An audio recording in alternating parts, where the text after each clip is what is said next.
Assalamualaikum warahmatullahi wabarakatuh. Kami dari kelompok 4 akan mempresentasikan mengenai laporan keuangan. Berikut nama anggota kelompok kami. Yang pertama ada Nur Maulidia Hasanah dengan NIM 22. Kemudian ada Dwi Andriani dengan NIM 38. Yang ketiga ada Nadia Cahyaningtyas dengan NIM 65. Kemudian yang keempat ada MP Amelia Haryati dengan NIM 70. Informasi laporan keuangan perusahaan. Laporan keuangan perusahaan merupakan sederet laporan yang memberikan informasi kondisi keuangan perusahaan. Tujuan dan manfaat laporan keuangan. Tujuannya adalah untuk menginformasikan jenis dan jumlah harta, modal, hingga merefleksikan kinerja manajemen sebuah perusahaan. Kemudian manfaatnya adalah untuk memberi informasi pada pemegang saham. Digunakan sebagai bahan evaluasi kinerja dan pengambilan keputusan yang berdampak signifikan pada sebuah perusahaan. Ada beberapa jenis laporan keuangan. Yang pertama ada laporan laba rugi, yang kedua laporan perubahan modal, dan yang ketiga ada laporan neraca, dan keempat adalah laporan arus kas, dan yang terakhir ada catatan atas laporan keuangan.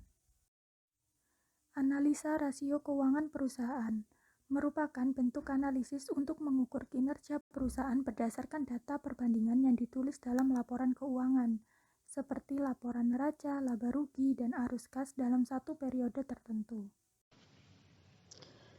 Fungsi analisa rasio keuangan perusahaan pada intinya memiliki dua peran sebagai bahan pertimbangan dan evaluasi baik oleh pemilik usaha maupun pihak internal seperti kreditur atau investor. Melihat tren kinerja perusahaan dalam satu periode tertentu. Yang kedua, bahan evaluasi sumber daya perusahaan. Ketiga, sebagai acuan investor untuk memilih perusahaan. Keempat, sebagai bahan pertimbangan kreditur. Kelima, menilai efektivitas strategi perusahaan dalam membangun keunggulan kompetitif. Keenam, analisis kekuatan internal dan kemampuan daya saing perusahaan dengan kompetitor. Ketujuh, sebagai bahan referensi audit internal perusahaan dan menentukan nilai kewajaran keuntungan yang diperoleh oleh perusahaan. Selanjutnya, yaitu jenis analisa rasio keuangan perusahaan, ada 3 macam. Yang pertama adalah rasio profitabilitas, kedua rasio likuiditas, dan ketiga rasio solvabilitas. Rasio profitabilitas adalah perbandingan untuk mengetahui kemampuan perusahaan untuk mendapatkan laba dari pendapatan terkait penjualan, aset, dan ekuitas berdasarkan dasar pengukuran tertentu.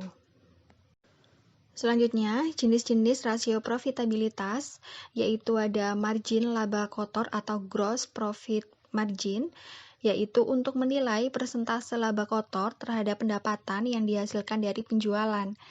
Rumusnya yaitu laba kotor dibagi total pendapatan dikali 100%.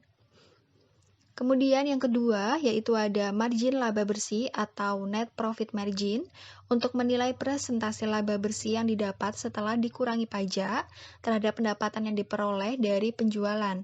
Rumusnya yaitu laba bersih setelah pajak dibagi penjualan. Jenis-jenis rasio profitabilitas yang ketiga ada ROI, yaitu Return on Investment, untuk mengukur kemampuan perusahaan dalam menghasilkan keuntungan terhadap jumlah aktiva secara keseluruhan yang tersedia pada perusahaan. Rumusnya yaitu laba atas investasi dikurangi investasi awal total pendapatan per investasi dikali 100%. Kemudian juga ada yaitu ROE atau Return on Equity, untuk menilai kemampuan perusahaan dalam menghasilkan laba dari investasi pemegang saham perusahaan tersebut yang dinyatakan dalam persentase. Rumusnya yaitu laba bersih setelah pajak per ekuitas pemegang saham. Selanjutnya, operating income ratio untuk mengukur kemampuan perusahaan dalam mendapatkan laba operasi sebelum bunga dan pajak dari penjualan. Rumus penjualan neto dikurangi HPP dikurangi earnings before interest dan taxes dibagi penjualan neto dikali 100%. Selanjutnya, earning power of total investment untuk mengukur kemampuan perusahaan dalam mengelola modal yang dimiliki dan diinvestasikan dalam keseluruhan aktiva. Perhitungan ini sebagai acuan investor atau pedagang saham dalam mengukur tingkat keuntungan investasi yang ditanamkan dalam perusahaan. Rumus: laba sebelum pajak dan bunga dibagi jumlah aktiva dikali 100%.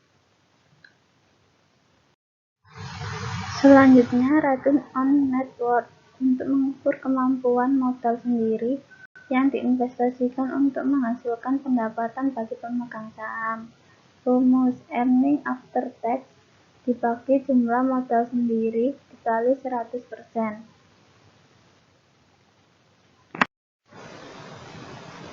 Rasio likuiditas. Rasio ini berguna untuk mengukur seberapa mampu perusahaan memenuhi kewajiban jangka pendek. Analisis ini dilakukan berdasarkan aktiva lancar yang relatif terhadap kewajiban atau utang lancarnya. Jenis-jenis rasio likuiditas. Yang pertama, rasio lancar atau current ratio. Untuk mengukur kemampuan perusahaan dalam membayar kewajiban jangka pendek atau utang yang segera jatuh tempo dengan aktiva lancar yang tersedia. Rumus: aktiva lancar dibagi hutang lancar dikali 100%. Yang kedua, rasio cepat atau quick ratio. Untuk mengukur kemampuan usaha dalam membayar utang jangka pendek menggunakan aktiva yang lebih mudah cair atau liquid asset. Rumus: kas ditambah efek ditambah piutang dibagi hutang lancar dikali 100%.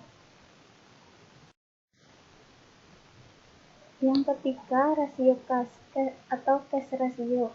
Untuk mengukur kemampuan perusahaan untuk membayar kewajiban jangka pendeknya dengan kas yang tersedia dan juga surat berharga.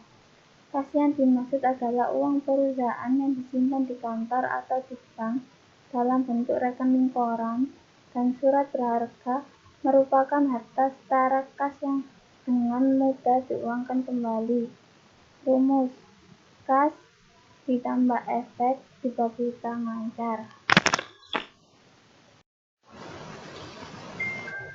Selanjutnya, manfaat rasio likuiditas. Yang pertama, dapat mengantisipasi dana yang diperlukan saat muncul kebutuhan yang mendesak. Yang kedua, dapat mempermudah para nasabah yang ingin melakukan penarikan dana. Yang ketiga, menjadi poin penentu bagi sebuah perusahaan untuk mendapatkan persetujuan investasi atau bisnis lain yang menjanjikan. C. Rasio solvabilitas adalah rasio untuk menilai kemampuan perusahaan dalam melunasi semua kewajibannya, baik jangka pendek maupun jangka panjang, dengan jaminan aktiva atau kekayaan yang dimiliki perusahaan hingga perusahaan tutup atau dilikuidasi. Jenis-jenis rasio solvabilitas. Yang pertama, rasio utang terhadap ekuitas atau debt equity ratio. Rasio ini memaparkan porsi yang relatif antara ekuitas dan utang yang dipakai untuk membiayai aset perusahaan. Debt to equity ratio atau DER membandingkan total liabilitas dan ekuitas. Yang kedua, rasio utang atau debt ratio menilai seberapa besar perusahaan berpatokan pada utang untuk membiayai asetnya. Rasio ini membandingkan total utang atau liabilitas dengan total aset yang dimiliki. Yang ketiga, times interest earned ratio mengukur kemampuan perusahaan untuk melunasi beban bunga pada masa yang akan datang. Rasio ini membandingkan laba sebelum pajak dan bunga terhadap biaya bunga yang sesuai dengan prinsip-prinsip akuntansi. Selanjutnya, manfaat rasio solvabilitas untuk mempermudah pihak manajemen dan investor untuk memahami tingkat risiko struktur modal pada perusahaan melalui catatan atas laporan keuangan. Yang pertama, menganalisis posisi perusahaan jika dilihat dari kewajiban utangnya. Yang kedua, mengetahui sejauh mana perusahaan mampu memenuhi utang-utang beserta bunganya. Yang ketiga, meninjau keseimbangan nilai aktiva atau aset terhadap modal perusahaan.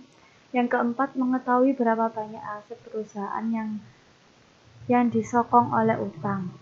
Yang kelima, menganalisis pengaruh utang terhadap pengelolaan aset.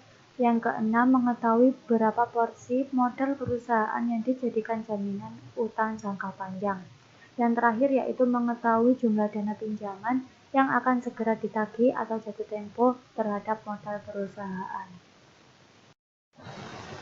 Metode analisa rasio keuangan. Yang pertama, analisis common size. Membandingkan perubahan dalam pos-pos dengan total aktiva, pasiva, dan penjualan, juga untuk membandingkan data-data laporan keuangan periode berjalan dengan sebelumnya. Membandingkan antar kompetitor atau perbandingan dengan industri. Dalam analisis ini, perusahaan akan mendapatkan informasi berupa komposisi investasi dan struktur modal. Yang kedua, analisis time series dan forecasting. Membandingkan data keuangan pada periode tertentu, terutama sebagai bahan peramalan atau proyeksi kondisi keuangan di masa depan. Biasanya menggunakan indeks berupa angka. Ada beberapa hal yang perlu diperhatikan. Yang pertama, menentukan tahun dasar. Yang kedua, menghitung angka indeks tahun lainnya menggunakan angka pos laporan keuangan tahun dasar sebagai penyebut. Yang ketiga, memprediksi arah dan kecenderungan historis pos laporan keuangan. Yang keempat, memberikan keputusan atas analisis tersebut. Terima kasih, itulah tadi presentasi dari kelompok kami. Apabila ada salah kata, kami mohon maaf yang sebesar-besarnya. Saya akhiri, wassalamualaikum warahmatullahi wabarakatuh.